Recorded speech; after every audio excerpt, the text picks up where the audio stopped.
আসসালামু আলাইকুম। আমি আপনাদের সামনে একটা সুন্দর টেকনিক নিয়ে চলে আসলাম, যেভাবে আপনারা ভাপা পিঠা তৈরি করতে পারবেন। আপনাদের প্রেসার কুকারে সামান্য পানি দিয়ে প্রেসার কুকারের ঢাকনাটা লাগাই দিবেন, আর শীষ যে উঠে ওটা খোলায় রাখবেন। পানিটা যখন গরম হয়ে যাবে, ভাপ উঠবে, তখন আপনারা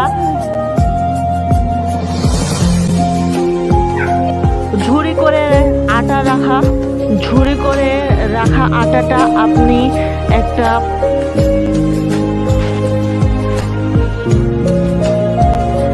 এখানে ঝুড়ি করে আটা রাখাটা দিয়ে দিবেন। দেওয়ার পরে আপনারা গুড় সামান্য দিবেন, দিয়ে